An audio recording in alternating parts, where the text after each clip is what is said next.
Welcome to The Explainer. So glad you're joining us today. We're diving into something that literally touches the daily lives of so many families, educators, and caregivers. We're talking about sensory-seeking behavior. If you've got a kid in your life who seems to have this endless, almost unstoppable motor running inside them all day long, you know exactly what I mean.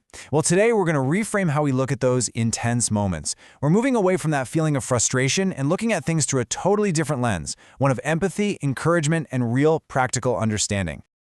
Okay, let's dive into this. Here's our roadmap for today. First, we'll cover identifying the sensory seeker. Then, we'll get into the power of proprioception. Third, we've got 5 activities for focus. And finally, partnering with an OT. Let's get right to it. All right, Section 1, identifying the sensory seeker and really understanding that behavior. So, let's be real for a second. For a lot of parents and teachers, the daily environment can just feel chaotic. And it is completely valid to feel totally overwhelmed when you're trying to manage high-energy behaviors at home or in a classroom. Is your child constantly jumping, crashing, or just completely unable to sit still? It's a scene we see all the time, right? But here's the massive shift in perspective that our source material really highlights. This is not misbehavior.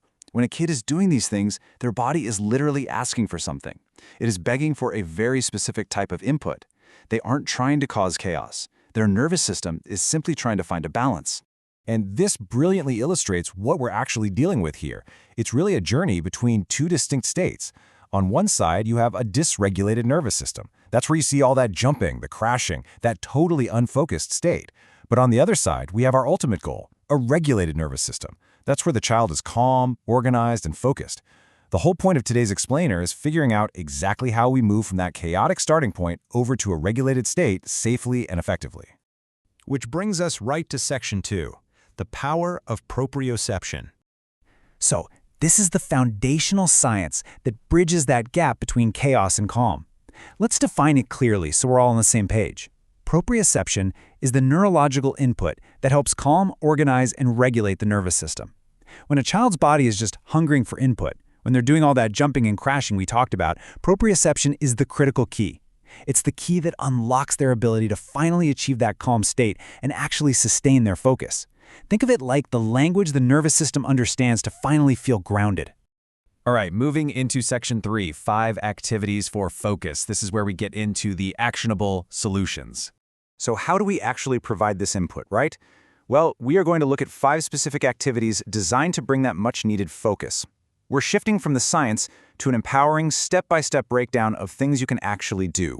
Activity number 1 starts with this fantastic quote from our source. Heavy work activities help calm and organize the brain. I absolutely love this because it's just so direct. Heavy work directly addresses the brain's deep, urgent need for physical input. It gives the body something substantial to push against, and that, in turn, signals the brain to just settle down. So the crucial point is how we actually apply this in real life. Activity 1 is heavy work. Try carrying a weighted basket or pushing a therapy ball. Just imagine a bright sensory gym for a second. A kid is tasked with carrying a weighted basket across the room or pushing this giant therapy ball. The mechanics happening here are just beautiful. The resistance and the weight provide this intense proprioceptive input right to their muscles and joints. As they push that ball, you can almost visibly see their focus narrow and their body start to organize itself.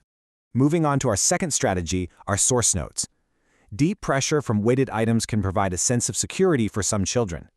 If heavy work is all about exertion, deep pressure is really about comfort.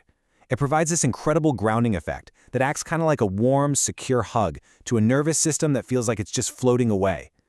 Activity 2 is deep pressure. Think about using a weighted lap pad or a weighted blanket. This acts as a secure anchor for a fidgety kid. Now, it is absolutely crucial to note that this should always be done under occupational therapy or OT supervision. But when it's applied correctly, wow, this deep pressure helps a child stay engaged and sit comfortably. It gives them that vital sense of security they're craving. Next up is a strategy that honestly gets overlooked sometimes, but it is incredibly powerful. Oral motor input helps many sensory seekers stay focused and regulated. The mouth is just packed with sensory receptors, and giving it the right kind of work can have a surprisingly dramatic, full-body calming effect. Which brings us perfectly to Activity 3, oral motor input. This involves a child safely chewing on a chewy tube or performing specific oral motor exercises under supervision. Again, picture a happy 5-year-old in a therapy setting. By simply engaging their jaw with a chewy tube, they are feeding the nervous system the exact input it's asking for. And that can dramatically improve their ability to maintain focus on literally whatever task is in front of them.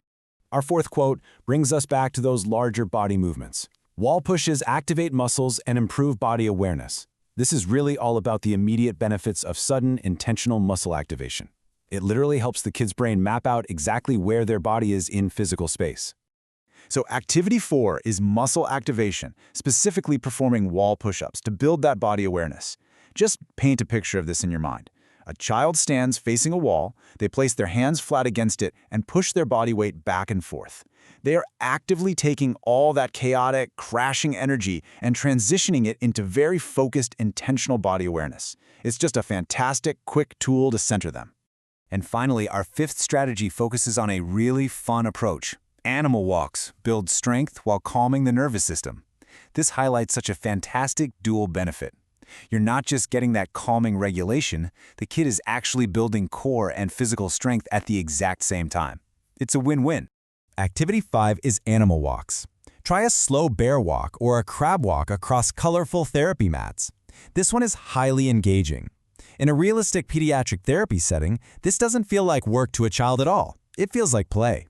Yet, as they coordinate their limbs for these animal walks, they become visibly calmer and way more engaged. It is literally playful regulation at its finest. Now, what's really interesting about this slide is we get to see the complete picture all in one place. This is your proprioceptive toolkit. 1. Heavy work. 2. Deep pressure. 3. Oral motor input. 4. Wall pushes. And 5. Animal walks. These are the 5 sensory activities for focus derived directly from our source material. This is definitely a perfect moment to screenshot or jot this down if you're a caregiver looking for a quick reference when your child starts seeking that input. Moving to our final section, Section 4, Partnering with an OT. Having these tools is wonderful, right? But every child is different. The crucial real-world application comes from knowing exactly how to customize these 5 tools for the individual child sitting right in front of you. I mean, a 5-year-old's nervous system is beautifully unique, and that's why a licensed professional, like an occupational therapist, is absolutely essential here.